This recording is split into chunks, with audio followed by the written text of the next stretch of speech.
Good morning, everyone. Happy Sunday again. So good to be here with you. We miss seeing you in person, but thanks for joining us. We see names from all over the place, which is pretty cool because that means we actually get to be here together.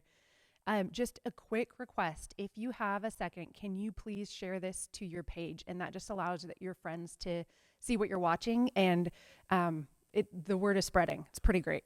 So I remember when I was a kid, teenager, I would get in trouble for having my phone out in church. Put your phone away. This is church. Look at us now. We're excited that every time you comment, every time you like, every time you share, it gives us the opportunity throughout the rest of the day to come check back in, see who we're interacting with. Also this morning, just a personal shout out. Usually when you come to church here live in person, if you guys that are here as a part of the Powell Butte campus, you'll know we have breakfast burritos that are just amazing. Mike and Teresa Irvin came in and made the staff breakfast this morning. Just huge shout out to them. Thank you guys so much. We miss you guys. I tell you what it did for us is it reminded us, you walk in and you have that smell. It kind of felt like home again. And so we're excited to see you guys in person, but we are also so excited that we're getting to use this platform. The people that aren't able to come here in person, this is our chance to all be together. So we're going to go into the service. Welcome. Thanks for joining us.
This is the follow video with Lacey.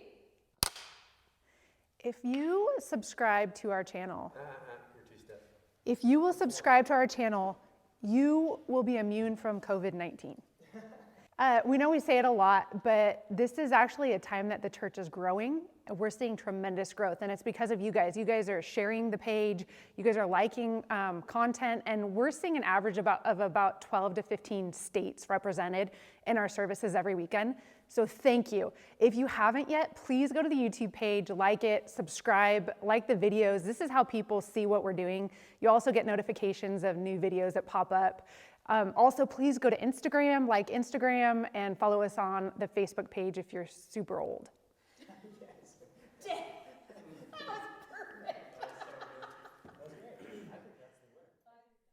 Well, good morning. Welcome to the official start of church this morning. We're going to get ready to go into a time of worship, and I'm going to hand it off to Jordan. One of the things I didn't mention about Teresa Irvin, who her Mike came in and made breakfast burritos again, I can't get over it, is that she heads up the prayer department here. If there's prayer requests, we've got, like I said, it's one of the things that we're able to continue doing online at almost the exact same rate as we were doing live. So if throughout the service, if you've got prayer requests, things that you'd like to make us aware of, Teresa's here in person. We're going to have those on a prayer team. We're going to have it sent out to the team through emails. So thanks for interacting. We're going to go into a time of worship. Thanks for jumping on.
praise you today.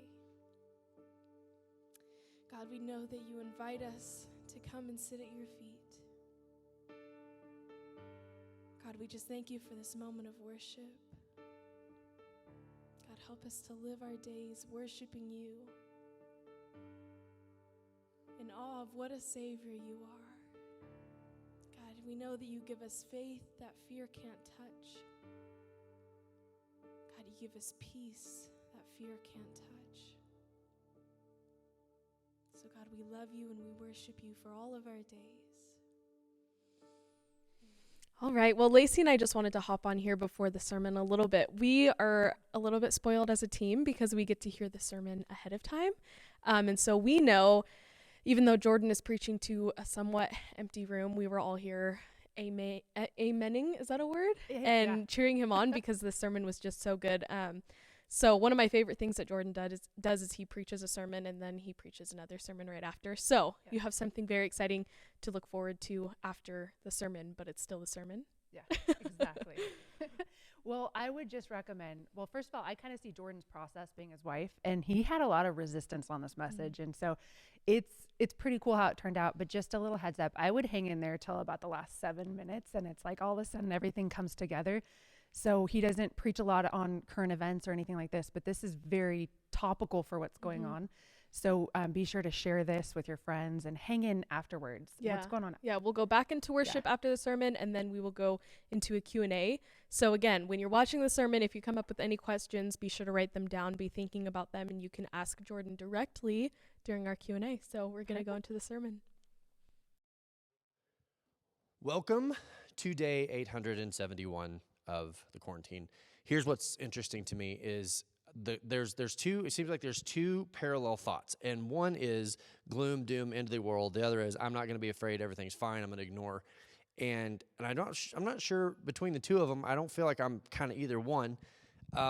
Here's what stands out to me is that fear, in the first time in my life, fear has always been present, but it feels like all of a sudden fear is now being peddled as a social currency in some regards. Like the more afraid you are, the more responsible you are. And I don't buy that. But the idea that we're going to look around the fact that people are losing their jobs or they're suffering or things are hard and just go, nope, it's not happening, doesn't feel real checked into reality either.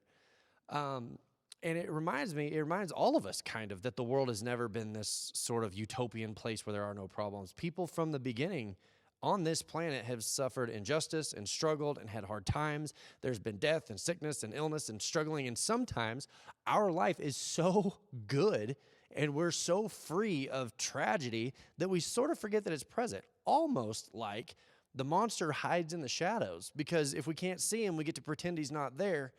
And yet right now we see like a little glimpse of how big the world is and how scary the world can be or how difficult things can be. And it spooks everybody. It's kind of this like collective, like, what do we think about that?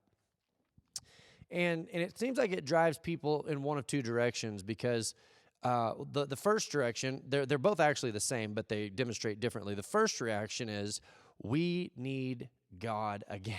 I had a friend at home that he said he is seeing a reaction to the gospel like nothing he's ever seen in his lifetime. I would say that's kind of what I'm experiencing also. But the second one is still an appeal to authority that goes, someone needs to fix this. Someone needs to make it better.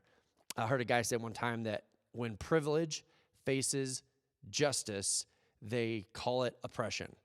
And you could go political with that. I don't mean that. I just mean sometimes we have it so good that when we face reality, we feel like we're being targeted. When in reality, maybe we're just experiencing what everybody else has been experiencing all along.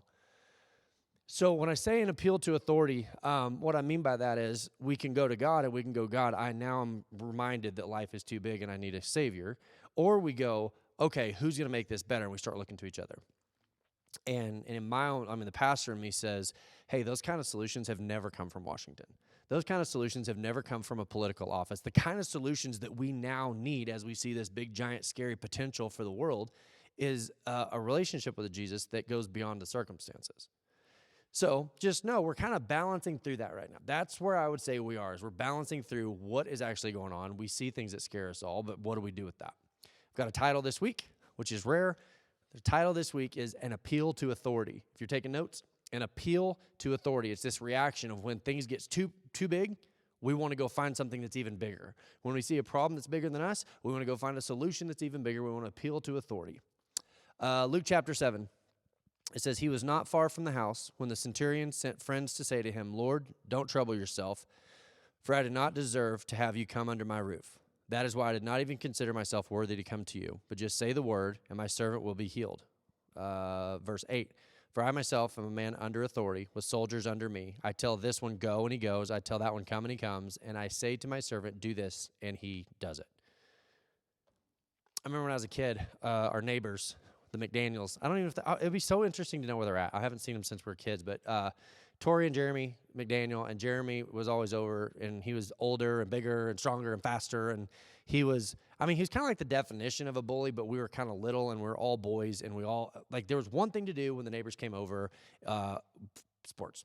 That's what we all just kind of decided we would do, and so whatever season we were in, we would play sports amongst the neighborhood kids, and we had a little community of like 6 or 7 of us, but with Jeremy specifically, for some reason, there was always a fight. We were always fighting. And he was bigger, but there was more of us. There was 3 of us, me and my 2 brothers, and then there was him. And so we knew better than to take him on one-on-one.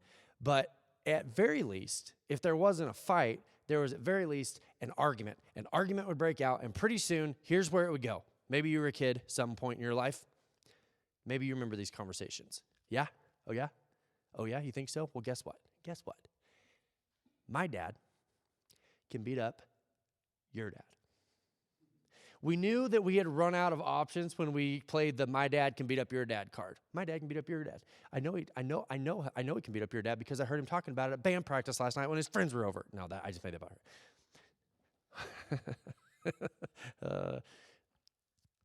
What we were saying as kids is we see that we can't fix this, but we have connections. And we think that our connections outweigh your connections. And as people, what's crazy is we grow actually into that, which is my religion is better connected than your religion. My laws are better than your laws. What that's called an appeal to authority. We are appealing to our authority and going, this is what makes me better. This is what I'm connected to. And because this is what I'm connected to, I'm dangerous. Don't mess with me. Have you guys seen the meme that says, don't trust everything you read on the internet? And it's quoted as Abraham Lincoln. What I mean by that is this, is that there are times where the actual opinion and thoughts of the authority don't matter. We just want to borrow the power and then use it to our own benefit. We want to quote, well, so-and-so would have said this if he was here. Well, so-and-so would have done this if he was here. And it has nothing to do with the actual authority that we're discussing. We're literally just trying to do a power grab to win in a moment. Because here's the truth. I really didn't care about Jeremy McDaniel's dad. I didn't care. I don't know what he's doing. He's at his house working. I don't know. It wasn't about his dad. And actually, I really wasn't thinking that my dad would want to fight him anyway. Truth is, I really didn't care about his dad or my dad. I was just trying to elevate my position by using my dad. Sounds so silly now as an adult. But the truth is, I wasn't hiding under my dad's protection in that moment. I was using my dad as a bluff. I was saying, I have access to my dad's authority, and just you wait until I unleash it. He was a big kid. Like, tackle football as children with kids that were like 5 grades above. Anyway. Let's go back. Before we go to Luke chapter 7, let's go back to Luke chapter 6, and let's look at the setup, because it's important. Before we can understand what Jesus is doing in Luke chapter 7, there's a setup in the previous chapter in Luke chapter 6. One Sabbath, Jesus was going through the grain fields, and his disciples began to pick some heads of grain and rub them in their hands and eat the kernels. By definition, they were just picking wheat and eating it. But the Pharisees were watching, and what the Pharisees saw, I'm not kidding, this is true. What the Pharisees saw was technically that's food preparation. Not kidding. That grabbing the heads of wheat and rubbing them together and eating the kernels is considered food preparation. Not joking. Verse 2. Some of the Pharisees asked, why are you doing what is unlawful on the Sabbath? If you think the rules or the laws or the focus or the worship of the law can't get into your system, you've never known someone who uses the law as an appeal to authority. Well, my rule book says you can't do that, and I'm connected to that rule book. I'm connected to those rules. That makes me superior to you because you don't even follow my rule book. 1992 in Tel Aviv, in a suburb of Tel Aviv, I just happened upon this week. Observant Jews are forbidden to use telephones on the Sabbath because to do so would involve breaking an electrical current. You can Google this, true story, which is considered a form of work. So there was a fire, and a fire broke out in one of the apartments, and they couldn't decide amongst themselves if it was legal to make a phone call for help. And before they could reach the rabbi to get permission to make a phone call, because the rules say you're not supposed to break an electrical current, and what do we do, and what are the rules? And before they could get a hold of the rabbi, 2 more apartments had caught on fire. True story, Tel Aviv, 1992. You can Google it. Actually, the little town it was actually, and I can't pronounce, but it was a suburb of Tel Aviv. Here's my point. If we're not careful, we get so attached to the law. Why? Because we use it as proof that we are powerful. Verse 3, Jesus answered, "Have you never read what David did when he and his companions were hungry? He entered the house of God, and taking the consecrated bread, he ate what is lawful only for priests to eat. And he also gave some to his companions." And then in verse 5 of Luke chapter 6, Jesus says this to the Pharisees. "Then Jesus said to them, the Son of Man," talking to himself, "the Son of Man is the Lord of the Sabbath." It would be easy to miss what he said. What the Pharisees were saying is that they didn't want to be questioned. They wanted to be thought of as so powerful and so important that they were above reproach. They were above correction. Why? Because of their connection to the law. Why was that important? Because God gave the law. Actually, it was Moses, but that was that connection. And we know that we're on the right team. We know that we're on the right side. We'll never convert to your religion because we know that our religion is more powerful. How about this? Our religion benefits us more than your religion would. My church is bigger. When they were pressed on issues, they would appeal to the law.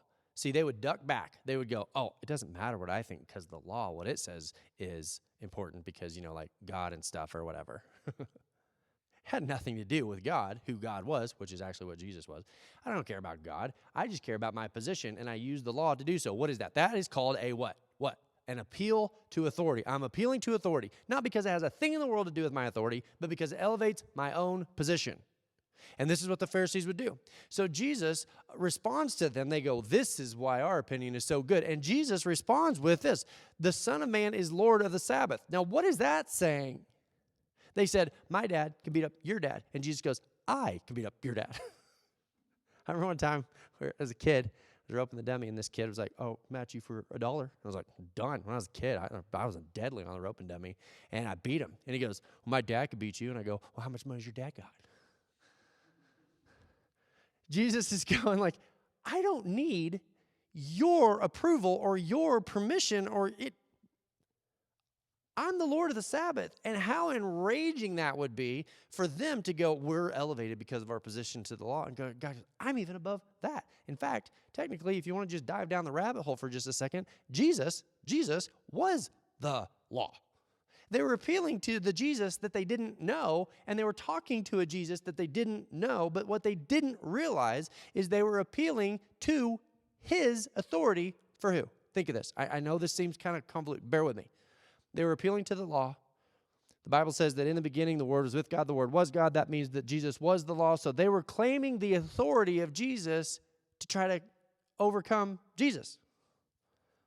We get that? The main text is Luke 7. We had to understand the appeal to authority. We have to understand that first so that when we read Luke 7, we'll know what we're reading. Let's start back where we started again in Luke 7, this time in verse 1. It says, "When Jesus had finished saying all this to the people who were listening, he entered Capernaum. There was a centurion's servant whom his master valued highly, was sick and about to die. The centurion heard of Jesus and sent some elders of the Jews to him, asking him to come heal his servant." Let's be real clear about what's going on here. Rome was over the Jews. This guy was a centurion among the Roman soldiers. He was a high-ranking Roman. The Romans outranked the Jews, and the Jews knew it. The centurion sends high-ranking Jews to go find Jesus to try to get healing for this servant. He was a Gentile. He was an outsider. They would have been probably internally looked down on by the Jews, but externally like, "Oh, hi, how you doing?" Kind of like a boss you don't like. They sent some elders of the Jews. The Roman soldier held rank, sends Jews to Jesus. Okay, we're all caught up. Verse 4, when they came to Jesus, they pleaded earnestly with him. They said, "This man deserves to have you do this because he loves our nation and has built our synagogue." See what just happened? What just happened? Are we listening? There's an appeal to authority. They came to Jesus and they said, this is why you have to do this. This is why you're obligated to do this. Someone in a very high position, someone who is very important, has done something very nice for us. We owe him. He deserves it. See the appeal to authority? They can't just walk in and appeal to the goodness of God. They have to walk in, and the first thing they do is they appeal to their own goodness. That's exactly what the Pharisees had done in Luke chapter 6. They walked in, they appealed to their own goodness to try to strong-arm Jesus. This is why we deserve it. Or how about this? Have you ever done this? God, if you will, then I will. If you'll just this, then I will that. What are we doing? We're bartering. We're negotiating with God. We're appealing to an authority that say, I'll follow the law if you follow the law. Kind of breaks down. We think of it that way. Okay, so here's where we started. Back to verse 6 where we started. He was not far from the house when the centurion sent friends to say to him, Lord, don't trouble yourself, for I do not deserve to have you come under my roof. That is why I did not even consider myself worthy to come to you. But say the word, and my servant will be healed. For I myself am a man under authority, with soldiers under me. I tell this one, go, and he goes, and I tell that one, come, and he comes. And I say to my servants, do this, and he does this. Verse 9, this is where it all starts to spark. This is where the payload is in this verse right here, is in verse 9. When Jesus heard this, he was amazed. How cool would it be to have Jesus respond to you in amazement? I just think that would be such a compliment. Can you imagine Jesus looking at you and be like, that's amazing. How cool is that? So what amazed him? What caused Jesus to be amazed?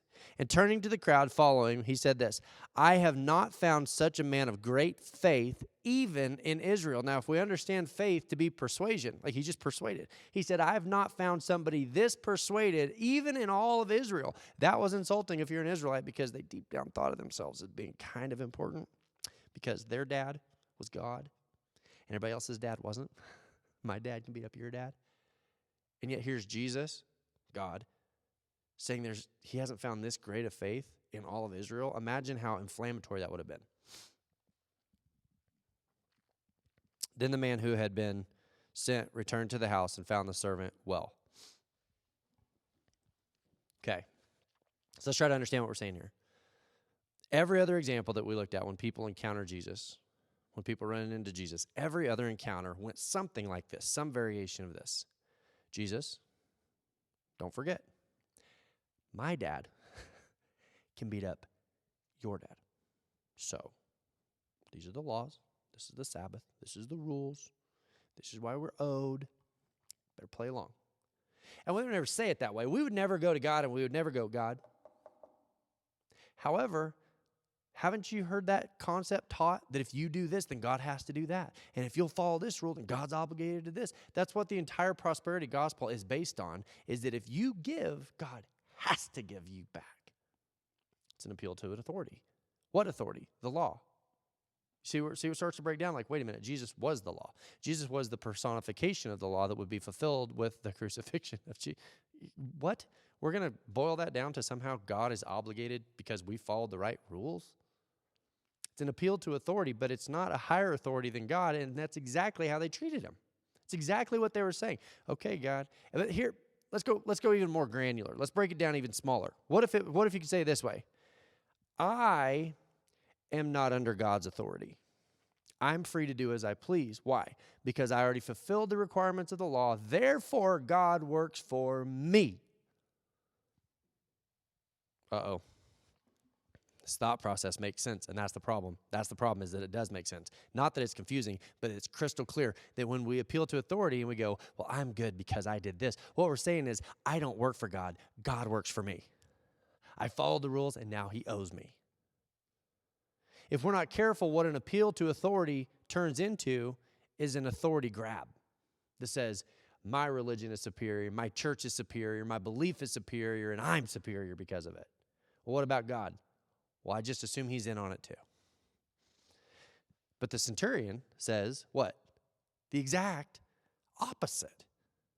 The exact opposite. He comes and he sends his servant and he goes, I'm not worthy of anything. I don't deserve anything. In fact, I'm not important because of who's under me. My value and my position as a centurion is based on who's above me. He said, I'm a man under authority. He wasn't taking authority and looking at everybody below him. He was taking his position, an elevated position, and going, the only reason that's important is because of who's above me in his world, in the Roman centurion world. And he's going, because I understand that, it makes the concept of you that much easier to understand. I deserve nothing. Can you imagine how it would change our prayers if we went to Jesus and we go, I know I don't deserve this, but I'm going to ask anyway. I know I can't appeal to my own goodness, but I'm going to ask anyway. You go, oh, that would be so hard. Well, just let me break it to you. That's really all we've got anyway. Our pride, we struggle with going to God and going, God, I'm not saying I deserve this. I'm just asking for it anyway. If we can't pray that way, then we don't understand the gospel. We don't grasp the gospel if we can't go to Jesus and go, based on nothing that I deserve, I'm asking for something that is so much better than what I have earned. See, and you say it that way, it's like, oh, that's just cringy. That's just hard to accept. But the truth is, that's the message of the gospel, is exactly what the centurion was demonstrating. He was saying, not based on my connection to power, but based on the fact that I'm relinquishing any amount of power that I carried in. I don't deserve anything, but I'm asking anyway. Say the word, my servant will be healed, for I myself am a man under authority. Now, listen, if you couple that with a different area, when Jesus, same Jesus, as later what you see in Matthew chapter 23, verse 37, what you're going to see is this, is Jesus is going to spell out this exact same idea, but in different words. He goes, I haven't found this great of faith in anybody, including Israel. Well, then you go to Matthew chapter 23, verse 37, Jesus says it this way, Jerusalem, Jerusalem, you who kill the prophets and stone those sent to you, how often I have longed to gather your children together as a hen gathers her chicks under her wings, and you were not willing. What's he saying? He's saying, I have had a desire to bring you in under my authority and love you as my children, but you weren't interested in my authority. You just wanted me to validate or to bolster your authority. The only interest that the Israelites had in a Messiah was not in the Savior. It wasn't in God. It had nothing to do with God. It was come down and secure our position of authority. And Jesus goes, I'm inviting you to come in under my authority. Do you see the centurion? The centurion's like, yeah, that's what I'm saying. That's what I'm asking. I don't want my authority. I want yours. I don't want my goodness. I want your goodness. And Jesus goes, that's it. And the Israelites, their response to Jesus was, we just really want you to come beat up our neighbor because he's being a bully. We don't want you to be in control or in authority. We just want your authority to benefit us.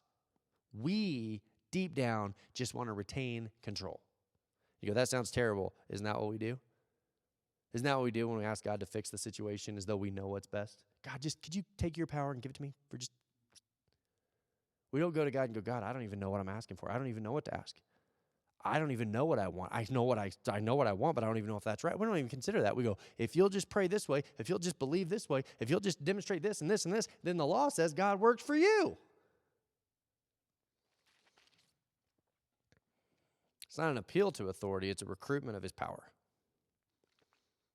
It's an effort to access his authority and place it under my own control.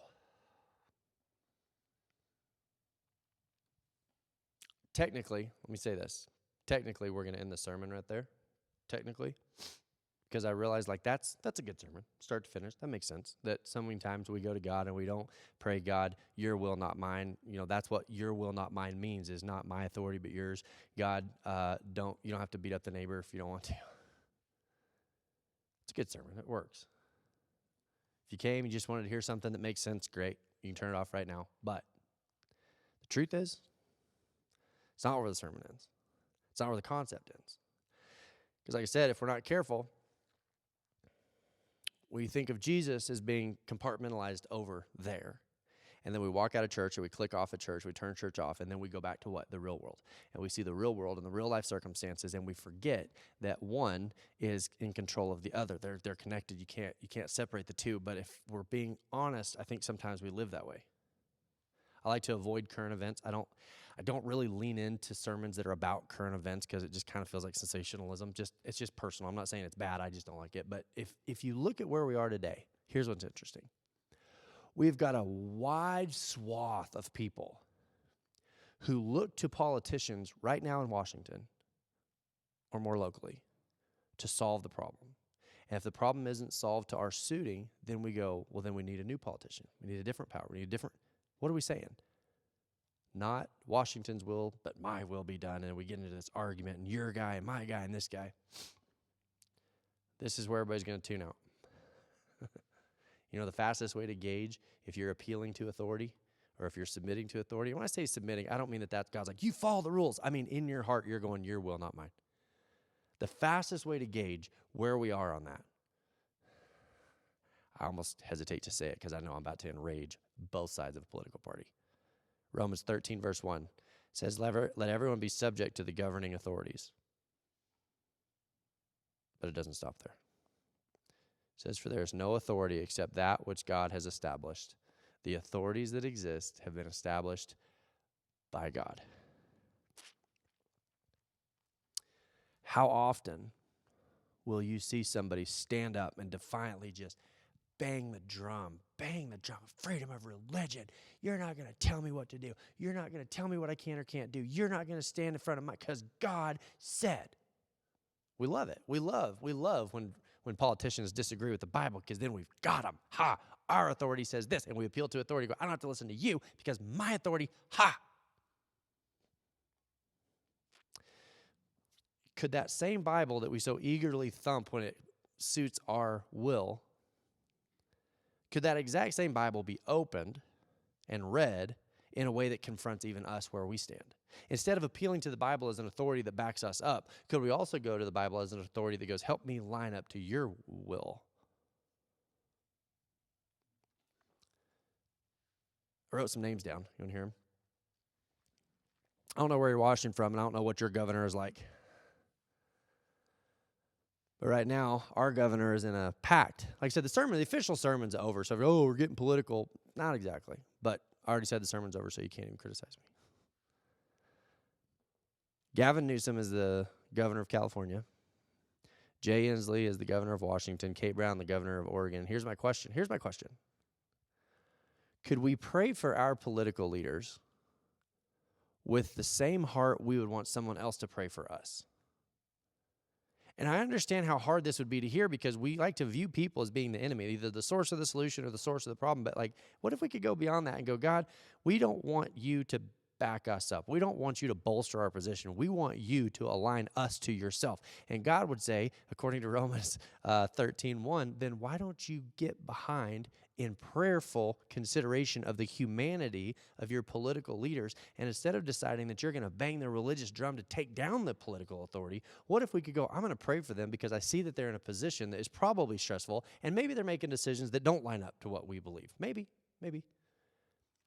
in some places they do, but my point is, when we will appeal to the authority of God in a way that goes, help me align to who you are, knowing that you are far beyond an authority, you are not concerned with who's in an office somewhere, so don't let me be. Don't let me be consumed. Here's what I'm finding. If we're not careful, we, even as Christians, will worship a political institution, and it becomes our religion. It's exactly what the Pharisees were doing. They're going, you are sure acting like a Democrat right now, Jesus.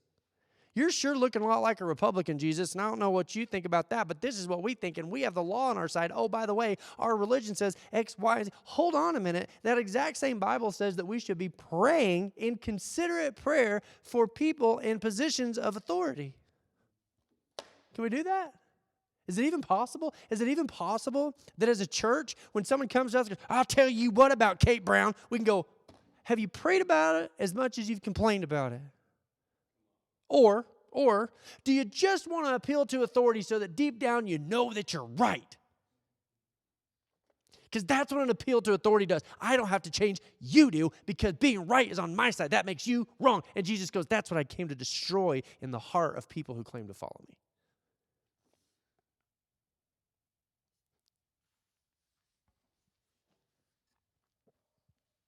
I look at the centurion, and the truth is, the centurion was following the wrong political power.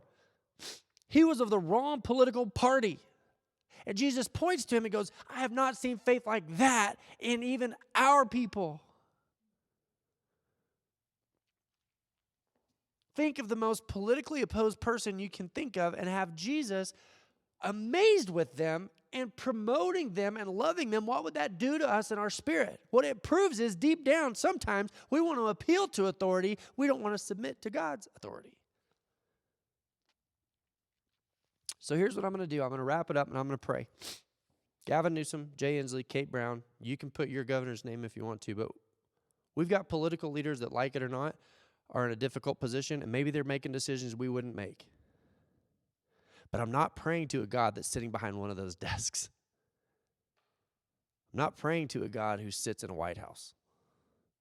I'm not praying to a God who sits in the Senate or the Congress. And if you are, better that we know. At least we become aware of it. When I say an appeal to authority, I want to go to a God who holds the world in his hand and does not ever get in a hurry. He doesn't ever get concerned. He never gets anxious. He never has anything that he doesn't see coming. He never has an authority in place that he doesn't allow. Imagine the peace that would come back into our lives if we believe that to be true. Let's pray. Lord,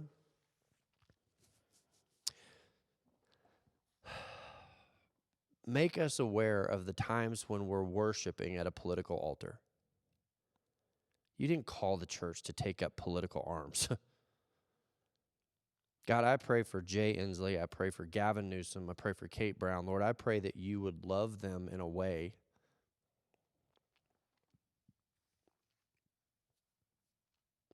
God, just the same way that you loved me when I was opposed to you. How could I not ask for that? God, you came and you loved me when I was in opposition to you. How could I not want someone else to experience that? God, I pray your peace and your presence in those offices in a time where people are making decisions, right, wrong, or indifferent. It doesn't matter. There's not a decision that could be made that you couldn't rectify anyway. God, help us to remember that we are citizens of the kingdom before we are citizens of the United States. That God, our political affiliation ends at death. But who we are in you is an eternal solution. It's an eternal solution. God, help us to remember that we're not being oppressed. We're just getting a little dose of what it means to be human on this planet. God, give us a perspective that allows us to follow you with a heart that's genuinely desires to be in alignment. That's what we're asking. God, when we appeal to authority, that we do so in a way that aligns our heart to your heart, not tries to win an argument or win a battle. Pray in Jesus' name, amen. We know that giving is a part of the community. We know that giving is a part of the church culture. And what we're finding is that people are starting to feel at home here online. I can prove it by the fact that people are starting to participate even at a financial level. Thank you for everybody who's jumped on, who's making this platform work. We want to grow this platform in the next season. Even as the quarantine is beginning to lighten or lift, or depending on your area, we want to make an impact online in the coming years. Proof of that, we'd already started before the lockdown. So if you want to be a part of Shiloh Ranch online, you can do so by going to 77977, texting the word Shiloh Ranch. Mail can be sent to P.O. Box 177, Powell, Butte, Oregon, 97753. I love how connected we're feeling, and I'm going to ask that we continue that into the next season. I love you, Lord. Oh, your mercy never fails me. And all my days I've been held in your hands. And from the moment that I wake up until I lay my head,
it's running after me. Your goodness is running after, it's running after me. My life laid down, surrendered now. I give you everything. It's your goodness, it's running after, oh, it's running after me. It's your goodness, it's running after.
thank you again for this time of worship.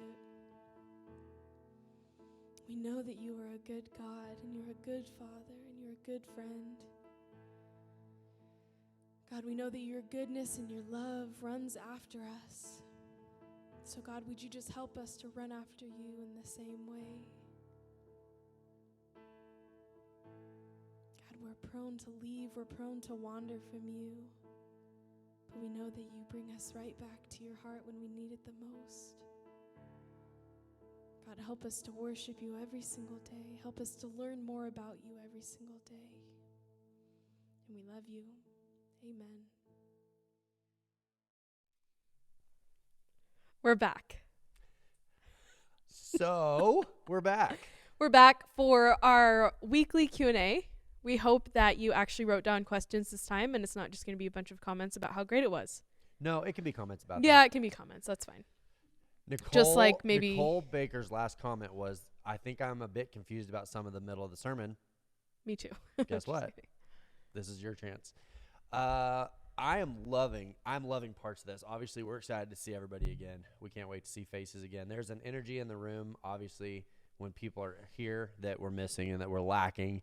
But there's some exciting stuff going on online. I mean, if you think of all the states, if you look back through the comments, the different states and how far-reaching it is, and especially if we're discovering a truth about Jesus, that doesn't have to be delivered in person. I mean, we prefer it. We like that. Great. But that is not the only way that people are able to because for me, if people learn like I do, intellectually, I've got to kind of wrap my mind around something first, and then I can begin to process it. And so we're excited that we're able to start doing some of that here. And so if there's any questions, here's your chance. Scott Putnam, how you doing, buddy?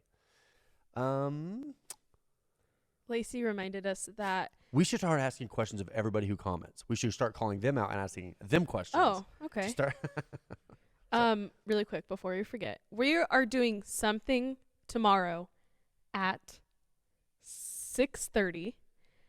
We think we know what we're doing, but we're not really sure. But we're doing something, and it's going to be cool. So, live tomorrow at 6:30. We It'll be normally- like our Monday night service. Yeah, we that normally had a have. Monday night service before all this, and so it'll be there during the same time. It's going to be a little different format. It will be live, but then we'll also leave it up so you can watch it later. Mm-hmm. Check it out. Also, if you haven't liked, shared, blah, blah, blah, all the stuff that we say every week, Yeah. it really does help. I mean, we wouldn't keep repeating it if it wasn't important to the process.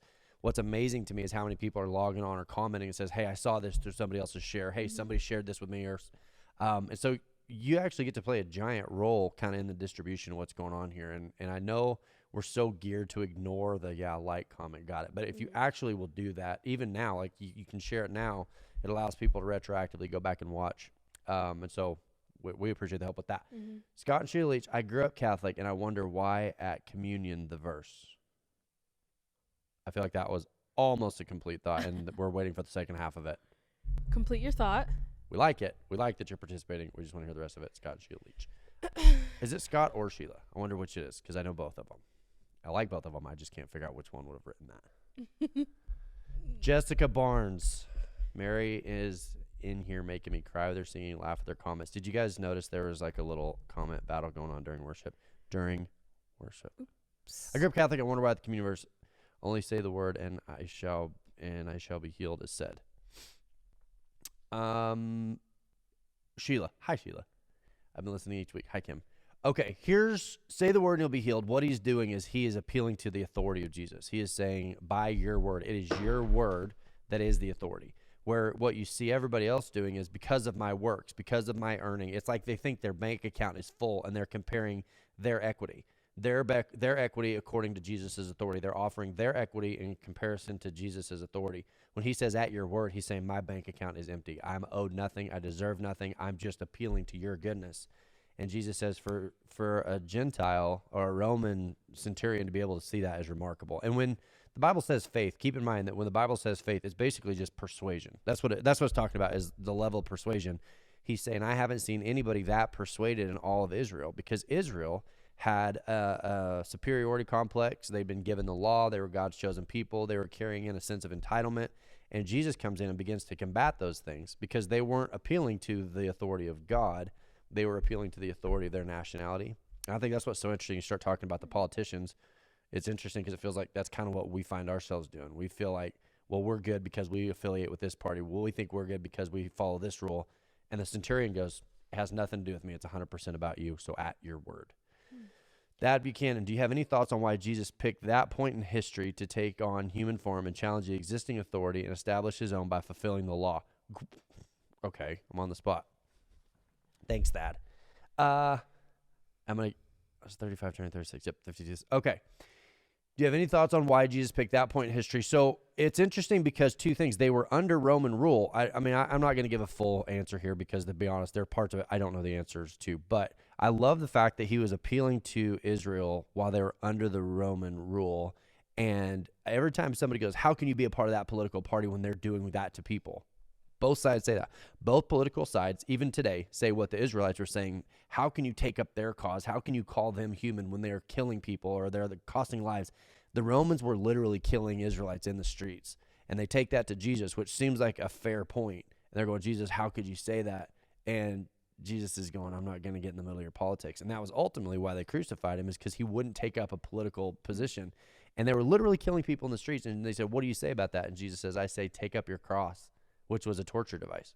Like that is such an inflammatory verse. That will probably make it into a sermon. And so I think it's so interesting that Jesus was speaking to the Israelites at a time where they were under the rule of someone else and saying it has nothing to do with the authority of Rome. It has everything to do with the authority of God. No matter whose human rule you're under, it doesn't decrease my ability to be God. I would like to reiterate this point that I made in the sermon, is that people have been under other people's rule from the beginning. People have suffered injustice. People have suffered all sorts of unspeakable cruelty at the hands of people in power. And if we haven't, thank God we haven't. But that's not because there aren't people in the world who suffer. It's just thankfully we've been sort of insulated from that. It's good. Sermon after the sermon. It's my favorite part. Okay, Kim, I have an honest question. What does Francis Chan's age have to do with anything? I could have sworn Jackie Chan was way older than that. Let me park at sure. Walk in it. Yeah, it's man, it's been an eye opener to me because I think especially when you're raised in a state that has a real decided political power, it is so easy to view that as the final authority. And having been raised in Texas, you can imagine the political power from the right. And you start to somehow see that infiltrate. What's so crazy to me is that you go to there are churches in Africa, and one of the struggles that they have is that witchcraft is being sort of brought in and intermingled with the gospel. And I hear that and I go, how could you think that witchcraft has anything? It's culture. Yeah. And culture, human culture, has this tendency to leak into the church and sort of dilute or dissolve the core of the gospel. And so in our church in the United States, we are a capitalistic society. We're a very wealthy nation. We're a very powerful nation. We have all sorts of political thoughts. And if we're not careful, those start to distort and dilute the gospel here. Do you think then, after the crucifixion, it was then they realized, oh, it's not about us, it's about him? Obviously, we still struggle with it today. That's exactly, Nicole, that's exactly what I think happened. The veil was torn. And you know what's crazy? There's a verse in the Bible that says that Jesus, in essence, and I'll look up the address later. I'll post it maybe or something. But it says, I sang a wedding song, and you said I was too happy. He's talking to the people in power. These are the people that are in power. He said, I sang a wedding song, and you said I was too happy. I sang a funeral song, and you said I was too sad. And what Jesus is pointing to is no matter how much proof, if the miracles that have been done here in Tyre and Sidon, if they had been done or if they'd been done in Tyre and Sidon, they would have repented, and you haven't. Say this. Jesus is explaining that sometimes it's not about the proof, which means there were people that watched that whole story took place, lived in the time when Jesus was being crucified, saw it all happen, and still missed it. Because there are times where no matter how much proof we see, we are unwilling to give up control. We go, nope, I'm going to need to see more. I'm going to need to see more. And the suggestion is that unbelief is not passive. It's not like an empty jar that has to be filled up with belief. That actually unbelief is an active pursuant in our life that says no matter how much proof you give me, I'm going to need to see more. This is dead air. Yeah, that's what that's yeah, called, dead air. That's what we're supposed to avoid, I think. Oh, okay. You choose to walk out of church and you so experience. Got it. Okay. Makes sense. Yeah. Seattle. Welcome, Seattle. Wow.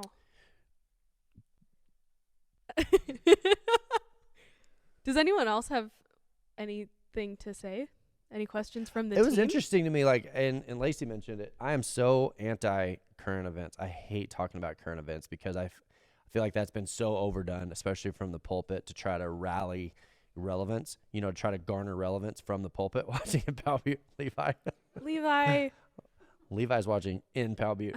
But there's been so many times where like preachers will try to capture relevance to try to enhance their, relativity and like, oh, look, I'm relevant. Look at me. And so I've tried to avoid it. It wasn't interesting to me to watch when you start saying names like Jay Inslee and Kate Brown and Gavin Newsom. People are like, what? And it makes you realize how disconnected sometimes we feel from the gospel. Like you hear something in the word and you're like, that sounds so good. That sounds so nice. And then you put it in 2020 and people are like, now hold up a minute. Now hang on. That we do have the ability to disconnect. So tell us what we're doing tomorrow night. In your understanding. No, I honestly don't know. We talked about maybe doing another sort of Q&A type thing where we provide a topic on our Facebook page and you guys think of questions. We've talked about that. I think maybe just a live hangout time also. I'm just loving getting to hear back, to be honest. I think that's probably scratching an itch for us here because we don't get to see faces. We're not getting to see people in person. And so when we get to hear from you guys, and it's cool to see, I don't realize how often, being raised in the church culture, I think we all have a tendency to kind of pull back from wanting to always be in the spotlight and always be heard. And even our social media stuff almost never, like my personal social media stuff almost never covers work stuff, almost ever. It's always life stuff. And so what I don't want to do is go silent at a time where it could be useful or helpful. Yeah. So that would be awesome. Yep. Okay. Well, there's 155 people watching and about 3 to 4 people actually commenting. Yeah, everybody don't just type it all at once. Yeah, Goodness sakes. yeah. Mary, why don't you do live worship? It's scary. We can't add effects to make my voice sound better. Just kidding. It's a little bit tricky. So we just record it. Even audio. I mean, what you don't want is in the middle. It's the same reason we don't do the sermon live is that we're able to capture it and segment it in a way that's better to be viewed, captured. There's less guesswork. What you don't want is you have everybody tuned on and all of a sudden we're like, hold on, we're going to fix something. The more predictability we can build into it, the better. And so whether it's worship or whether it's a sermon, we are supposed to submit to authority, but what about standing up against it? The phrases we in authority. We're in authority. She just said. Phrases we're in authority. I have no problem with the conversation. I have no problem with a conversation that says, do we believe this? And we have elections.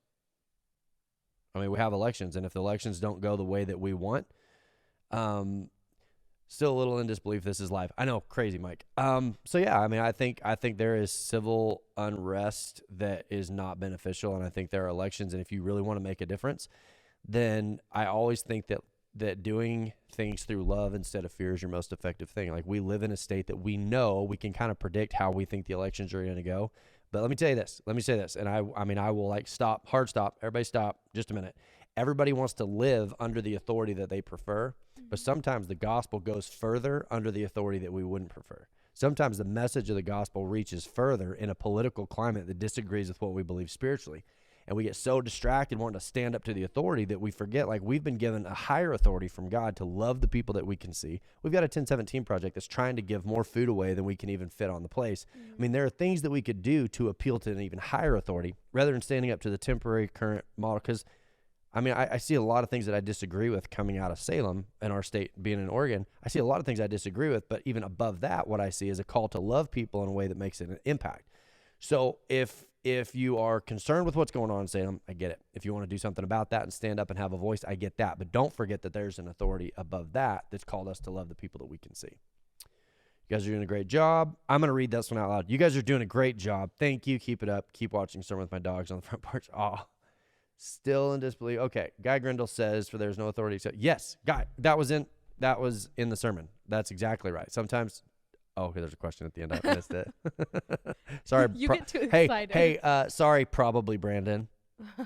Does that work for countries that perpetuate evil? Honestly, I have friends that are missionaries in countries that absolutely perpetuate evil. And what is so crazy to me is they will tell you this, and I can give you names, but without endangering the innocent.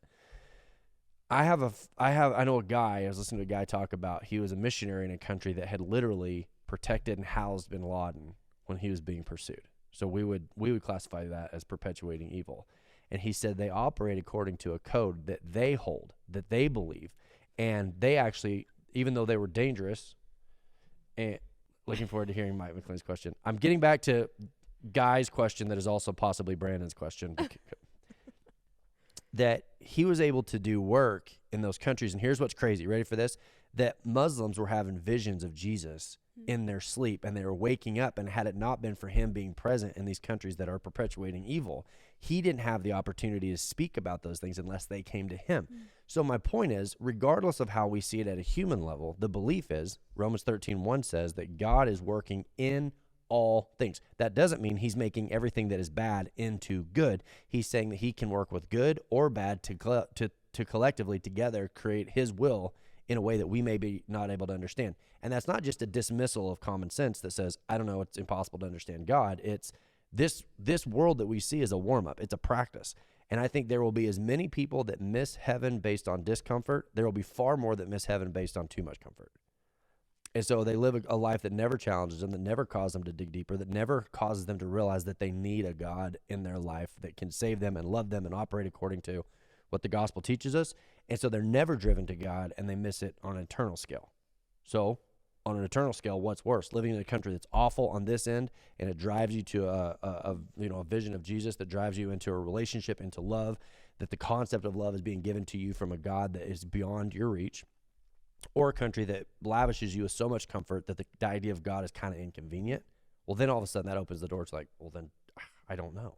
Yeah. We're all looking forward to hearing Mike McLean's question.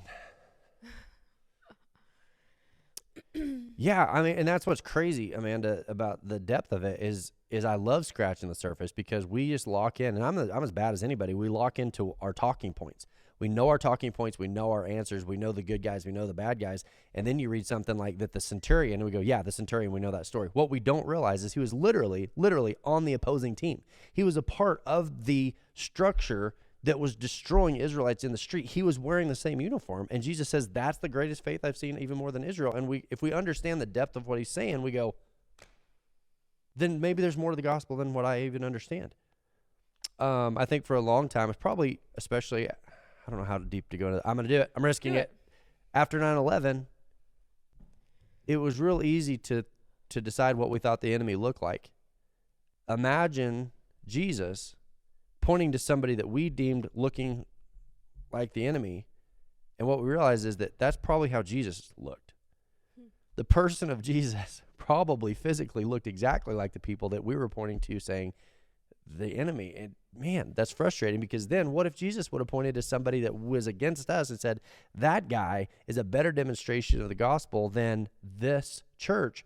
That would have been like, no. So yeah, I mean, there's a lot of depth to it. I don't know what's going on over here. Any more questions? I have a Still feeling- waiting on Mike McLean.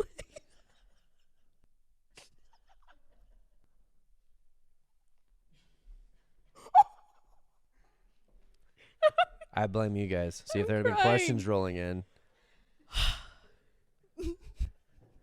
Is no one gonna comment about how funny that just was? Oh my gosh! This is a fake plant. Oh. Here we go. Oh, okay, wasn't funny. So here's one. I was going to give a crystal cross to my mother-in-law for Mother's Day a couple years ago. They raised LDS, and she's involved in that church. My husband said they don't use the cross, so I didn't give it to her. The other day, I told her about it, and they asked why. She said they don't because they think other religions use it as a symbol to worship, and they worship it rather than God and Jesus. I told her my understanding. That is just a reminder that Jesus died on the cross for us, and that we wear the display as a cross, a reminder that he died for us and our sins have eternal life. What do you think? I honestly think that there are people that will wear a cross and think that's what makes them good. Just like the Pharisees used the law, thought that's what made them good. Anything that causes you to feel like you've got equity to take to Jesus and go, well, so yeah, I think there is some truth to that. I would obviously take huge amounts of hesitation with some of the things that is taught in that church.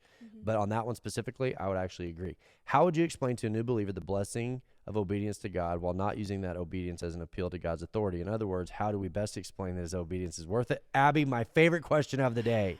Here's my answer. What we realize when we pursue this long enough is that we're on this path, we're on this journey, we're following Jesus. Oh, we're doing good. Hey, I used to do this, now I don't. Look. And then what happens is you get a couple years into it and you're like, oh, I've come out of bad habits. I'm doing good. Things are going great. Hey, my life is more blessed. Hey, things are great. And then what happens is this. Garrett, Jess, if you're watching, this is a conversation I had with Garrett not too long ago, is that you circle back and you're like, uh-oh, I've been here before. And what you realize is you're going in a big circle and it's all selfishness, that there is nothing but selfishness that we can be a part of apart from Jesus, which is Jesus saying everything that you have done is selfishly motivated. The only way you're going to get to a place where you love God is through the love of God. That's the miracle, not that we love God. Of course we love God when we understand what he did for us, but that he loved us first. So it's just this constant cycle of realizing, okay, I'm coming out of that season. Oh, wait, I'm doing that out of selfishness. Okay, I'm coming out of this. I'm doing that out of selfishness. So to answer the original question, if I'm talking to a young Christian, what I don't want to do is like, hey, if you'll do this, God will bless you. I mean, that's Moses, the representation of the law. The law brought the children of Israel out of bad habits, out of bondage, out of slavery. It brought them a long ways. But at the very end, Moses being the representation of the law, the rules could not get the children of Israel into the promised land. So it's all on purpose. It's all intentional. When you look up that story of Moses, what it's teaching us is this, is that following the rules is to our benefit to a degree. Like probably addiction is not even a spiritual issue. We can agree that addiction is negative. And if you stop being addicted to something, great, that's better for you. But when you start discussing the love of God, unless it's demonstrated first, that my life should be a demonstration that causes them to go, how did you get there? What happened? I saw it in you first. Then unless it's that, it's hard for me to turn around and express to someone else what they should do. So long question to a short answer is to try to live it first. She then said, I see, and that's so great. She said, told me if I ever gave her one, she'd display it, but probably wouldn't wear it. Honestly, I mean, yeah, I think everybody's kind of got their own standards. I mean, I've got a necklace that's got a cross on it, so I'm not. I was like, gonna say, what do you think about people? And I'm not throwing shade at anyone, but getting like a tattoo of a cross. But yeah. I mean, I think we can make a religion out of anything. I think literally anything. But at the same time, I also see people that are pursuing self as hard as they can pursue self, but they wear a cross and they're like, but it's okay because I'm like, that's not even what the cross meant. If you think about what the cross meant, ready for this, Nicole? To your question, the cross was a torture device. Mm-hmm. You want to talk about keep in mind when we wear a cross, it's not like, oh, that's beautiful. Mm-hmm. It's like they sell them at Hobby Lobby. A cross was something that people got before Jesus. A cross was like a criminal. I mean, it would be like if we were wearing an electric chair. We're wearing an electric chair around our neck and we're like, yes, that's just beautiful. Oh, you have your electric chair. Did you get your electric chair tattooed on? Yeah, I did with Jeremiah 29:11. See my electric chair? It's so beautiful. See, and these are the little probes that shock you to death. Oh my. And you're like, what? Like if you'd have showed a cross to somebody before Jesus, they'd be like, why are you wearing that? What are you doing? And yet Jesus said, pick up your electric chair and follow me. Like accept the suffering that it can be associated with it. When you think of like wearing an electric chair on your arm, if you want to wear a cross, just keep in mind that's what it meant. Well, thank God Chris Farley is here. Hold on. See water. Farmers never stop. Farmers never stop. Got to water. What do you see as the difference between non-cooperation with authority and submission to authority? If I'm being honest, I struggle with that at a personal level because as a church, we're called to be apolitical, which means if I lived in a country that went to a civil war, I view what we do spiritually as like a hospital that says you bring anybody in, we will do anything we can do to love anybody from either side. I don't know how a doctor could honestly say that they don't have an opinion. Like if you're in a war-torn country and you're administering medical care to somebody in a hospital that you disagree with, that what you're saying is my personal opinion gets left at the door. I'm leaving that aside. And today I'm going to administer from a higher calling, which is in the medical practice, health. I'm going to do the best I can to cause no harm, the HIPAA agreement. I'm going to cause no harm. I'm going to do the best I can. And I think spiritually, if you think of it even higher as to say, well, I don't know, I've got friends that are going to protest right now. And I'm 100% in support of that because they deserve the right to be heard. We live in a country that allows it. I've also got family that thinks that is the most selfish thing that you could do would be to go to a protest right now. And I can't pull myself away from loving either side, regardless of my opinion. So if I wanted to see change, I think that there are channels that we have MLK Jr. was an example. He looked to the teachings of Jesus. Someday, Mike, we are going to have a long conversation about all that went on with that story too. I mean, yeah, that's the goal. Like, it doesn't matter what I think. If I was an ambassador, this is a Miles Monroe concept. It's borrowed, but Miles Monroe said it this way. He said, if he was an ambassador and he went to a country and they said, what do you think? He would go, I don't have an opinion. As an ambassador, here's what my Constitution says. The Constitution says, and therefore that is my opinion. And that's hard to do with a nation because it's a constitution written by people. But spiritually, my constitution is the word. And when I bury myself in my constitution, it's because I want to understand better what my opinion is. I laid down on my cross my opinion. I want to go to Jesus and go, what would you have me do in this situation? Knowing full well I'm going to get tripped up and not fulfill the law, but at least appeal to it. At least go, God, what is it that my opinion should be that goes beyond politics? So to display it or wear it, is it more saying we have our burdens, but as we follow Jesus, we can do it together? Sorry, apparently I'm extra confused today. Keep asking questions, Nicole. It's a reminder for me. The cross is a reminder of the struggle. I mean, in reality, the cross, it kind of is almost not laughable, but it's kind of an eye roll moment for me when I see somebody who is obviously in pursuit of self. Mm-hmm. Their life is a demonstration of all sorts of greed. And like, I don't even judge, I don't care, whatever. But it's obvious that their life is a selfish pursuit, also wearing a cross, when a cross demonstrates the exact opposite of selfish pursuits. And so actually, I hadn't thought of that until right now. If you think about it, if you're living apart from Jesus and walking away from Jesus, then the cross represents an accurate depiction. So yeah, wear it. I mean, I'm all for it. Like I said, I've got one that like I wear, but it's not because I think it's what makes me good. It's just a reminder. I mean, and hey, if you've got a cross tattoo, great. I mean, whatever. I'm not saying you shouldn't, as long as you understand, like, there was a day that the cross was not like oh, it's beautiful. It was awful.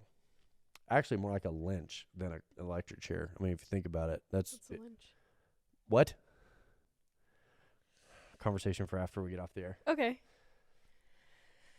MLK was an example. Yep. I think he's a great example. I think there's so much about that because MLK was kind of an interesting person. Like, as a person, he was interesting. There was some conflict even with within his own life, even his own personal morals and values. You could see him as a person working through it, but his philosophy and his teachings appealed to Jesus. And I would like to think that's where I'm at. I would like to think that despite my shortcomings or my inadequacies or where I don't fulfill the law, that when people ask me, I hope what they would see is Jesus. And Jesus said, what is the law? The law is love. That is the law. The law is love. I wrote to others I believe in Jesus and they died on the cross for me and all others, and that I'm not perfect. Perfect answer. There you go. Kind of like Noah's Ark decor in your kid's room. It wasn't a sweet story.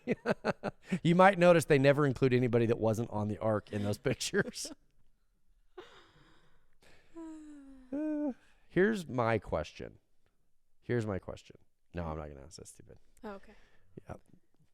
Yeah, there's so much in the Bible that, but okay, Amanda, okay, just for the sake of conversation, how much of the Bible do you think we've done that to? We've heard it over and over and over again until it's lost its width and its breadth. It's that we like, yo, Noah's Ark. Yeah, we hang it in our nursery. You do? Can you imagine if you were telling Noah, like, we put your picture in my baby's room? He's like, what? Why? That was an extermination. That was not a good story. That was a story of, like, survival, but that was horrific. And you're like, I know, our newborn loves it.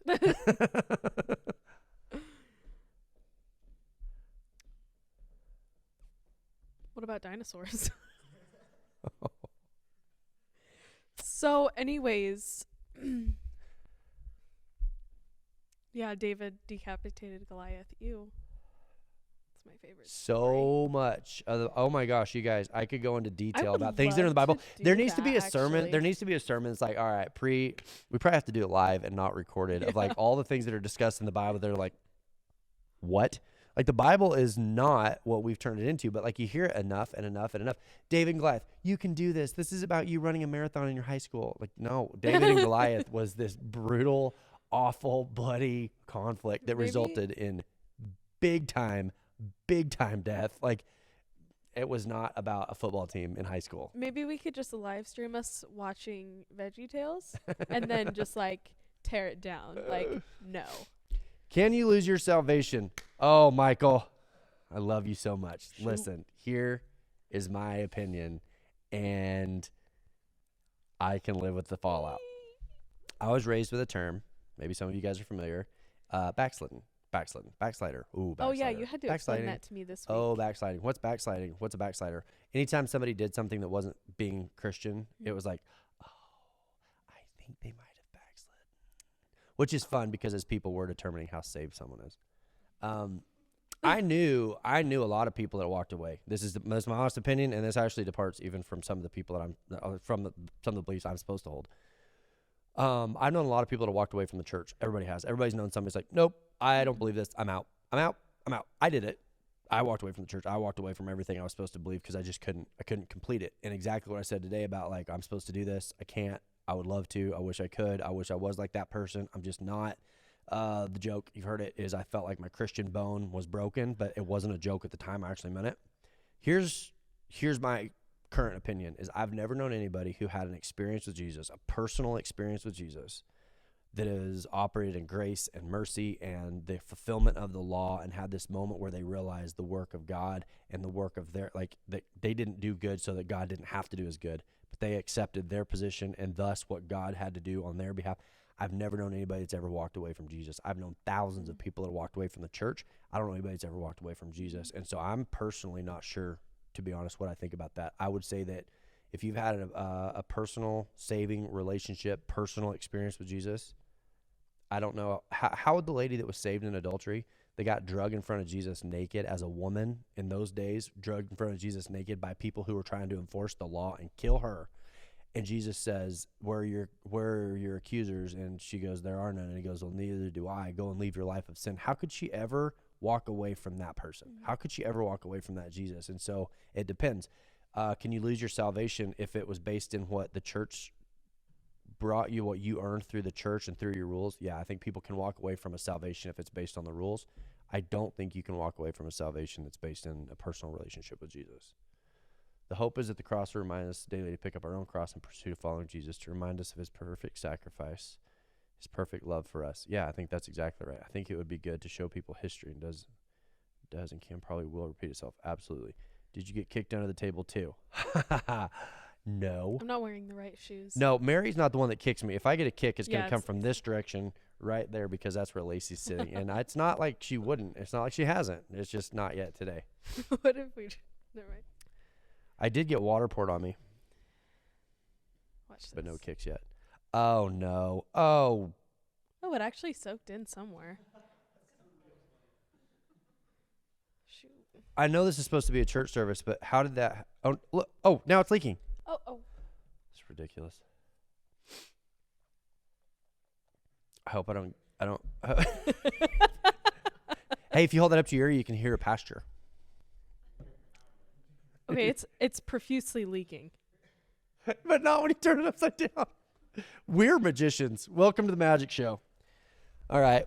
Well, hey, thanks for jumping on. I feel like we got to the bottom of everybody that asked so far. We're going to do something tomorrow night at 6:30. It's going to be live. Jump on and join us. 6:30 Oregon time, so that would be like not 6:30 in other Google it. places. Yep. How can someone lose faith?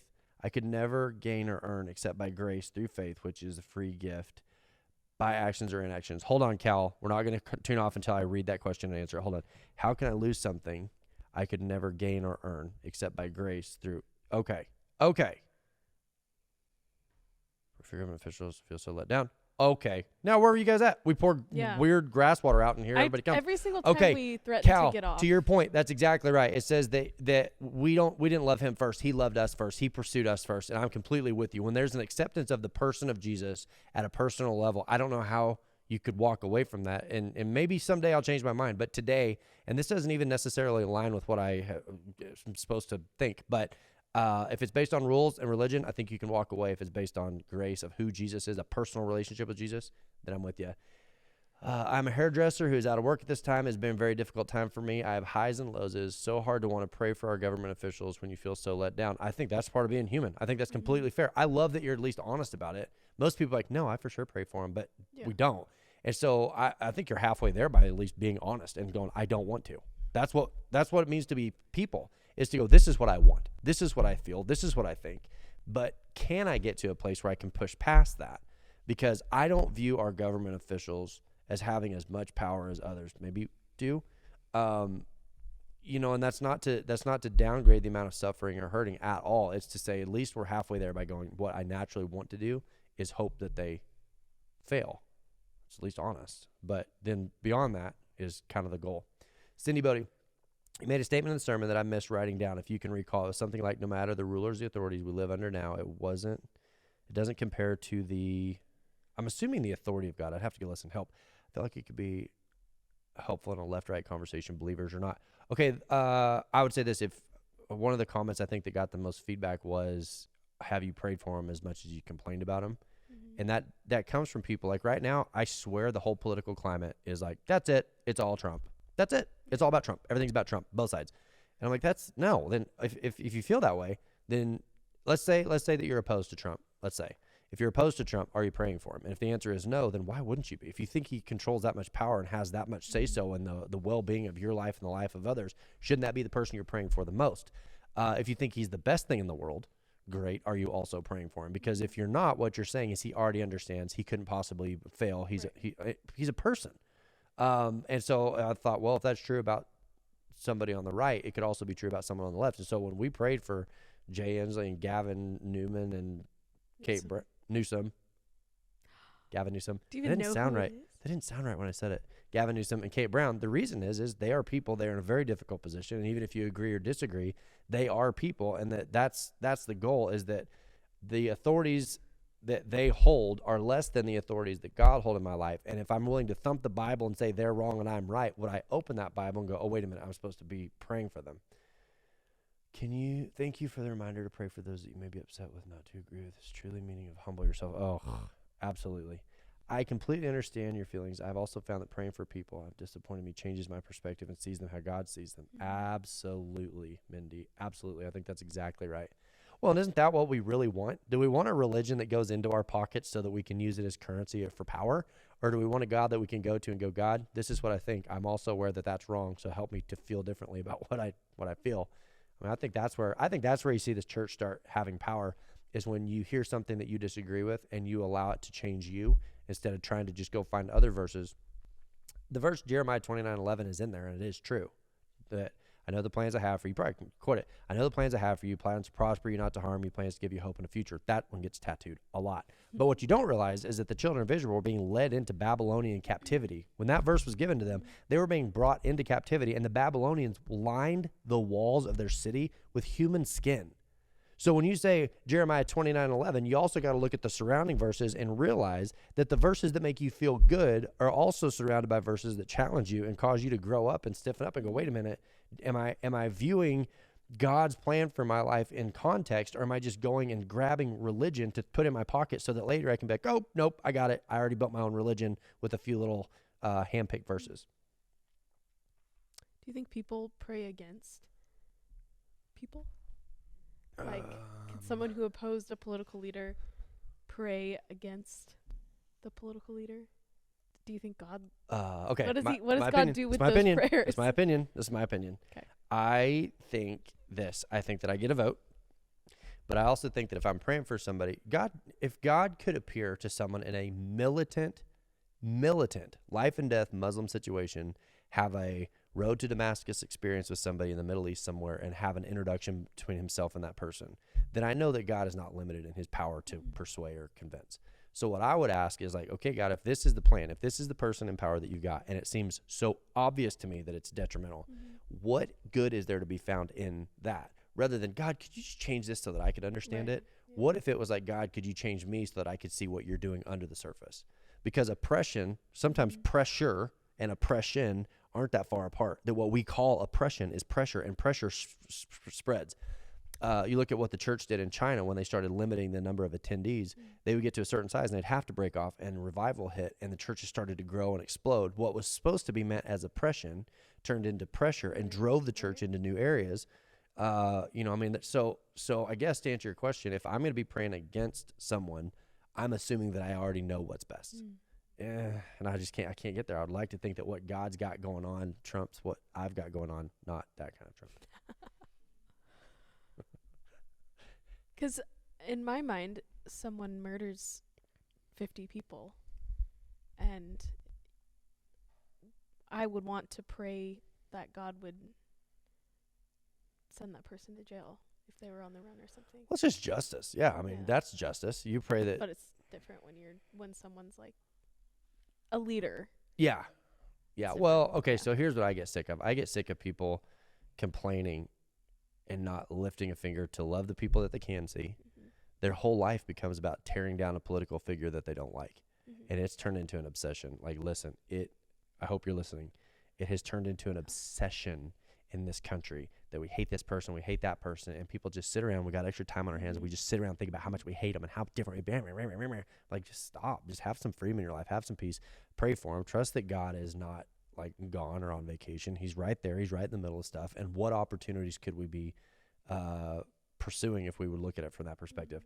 Have you seen the 1017 painting that Michaela did? If not, where can we send it so you can? You can message a photo of it to the 1017 Facebook Yes. page or Instagram page. It'd be a great way. We check those on the daily. And did you just get texted a question? 'Cause Nope. People don't want to. Okay. Nope. Okay. I think Guy Grindle must have Brandon's phone. Okay. Yeah. Well, there you go. Tomorrow at 6:30 we'll be back live, and we're not sure what it's going to be, but if you think of any questions between now and then, write them down so you can ask. Follow us on Facebook. Follow us You can on still share Instagram. this even after the fact. Like, if you're Yeah. watching this tomorrow, you can still share it, and it allows people in your circle to find us. I'm telling you, it's been an amazing tool. Mhm. When we reopen, it would be so cool to do a paint night at the church designed around the 1017 project within like Three Sisters. Interesting. I think we've done one of those before, and I think Let me tell you made what we a don't do, massive Nicole, and I'm just going to nest. rip a giant Mess. Band-Aid off for a lot of people. We don't do a lot of programs. We are super, super simple. Outside of that, if there are people that want to do things, we encourage that. We want you to go into Yeah. people's homes and congregate. But if we started taking on stuff here at the church, it would be a nonstop thing. We generally swerve away from things like that, not because we're against them. We just want to put it in the hands of people. Otherwise, it turns into a program that we have to manage. Not going to happen. Plus, our floors are super hard to clean. Awesome. Okay. See you tomorrow. That's all. Goodbye.